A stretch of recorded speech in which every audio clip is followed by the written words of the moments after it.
Well, there are a lot of reasons that men are falling behind in this country, but a look at the numbers reveals one statistic that tracks the decline of American men almost precisely over time: the disappearance of fathers from the home. Between 1960 and 2016, the proportion of kids living with both parents decreased by almost 20%. The percentage of children living with only their mothers nearly tripled. In demographic terms, this is stunning. Changes to family structure this abrupt and profound typically are only seen in wartime. And yet, if anything, those numbers understate the reality of fatherlessness in America. In the high-income neighborhoods where journalists and policymakers tend to live, not a lot has changed. Most kids there still grow up with their fathers and mothers. But in the rest of the country, intact families are disappearing.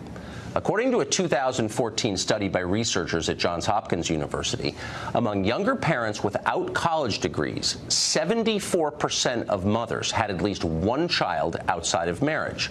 Out-of-wedlock births are now the rule across the country, not the exception.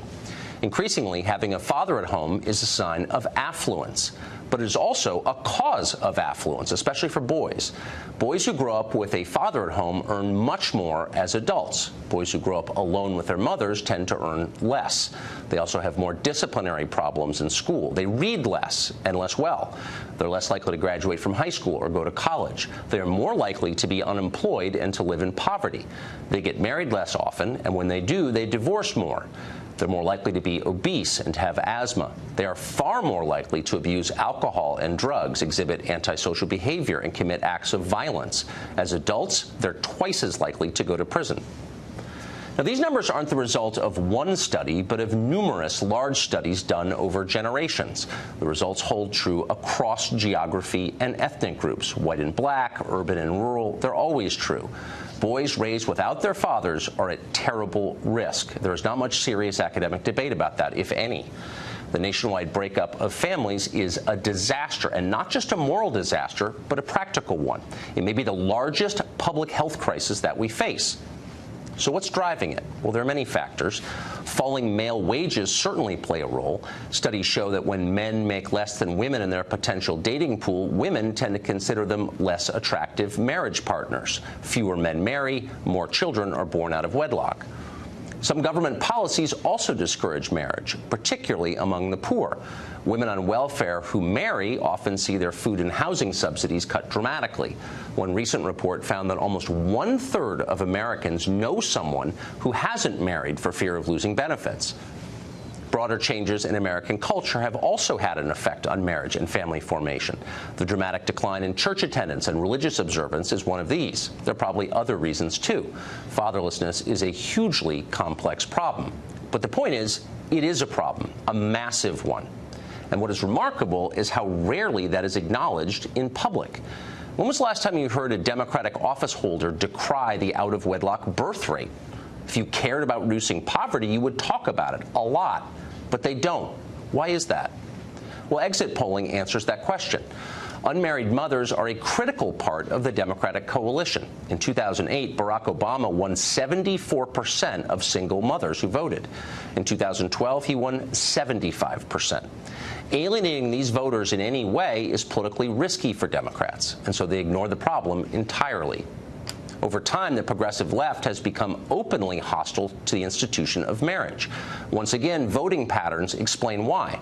It's been more than 20 years since a Democrat running for president won the majority of married women in America.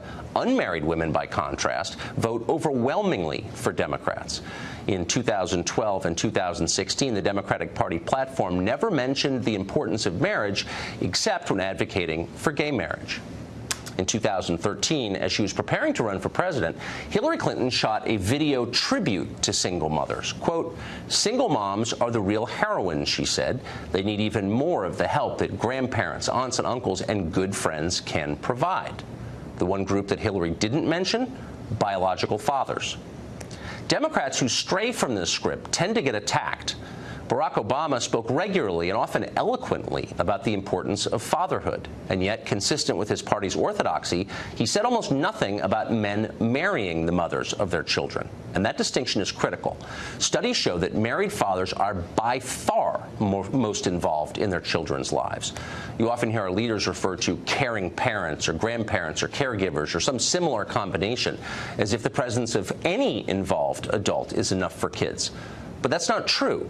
At least for boys, the presence of a biological father in the house makes all the difference. On at least one occasion, Obama suggested that he understood this. In a 2003 speech about gun violence he gave in Chicago, Obama noted that, quote, "we should do more to promote marriage." Almost immediately, he was attacked from the left. An article in Ebony magazine suggested that Obama's remarks were racist. MSNBC ran an op-ed attacking him, and so on. He went back to platitudes. Hillary Clinton was right about one thing. Being a single mother is difficult. A lot of single mothers work incredibly hard, and they ought to be admired for that. But that doesn't mean that single motherhood is a good idea for society. It's not. It's a tragedy, especially for boys. And the rest of us ought to stop lying about that.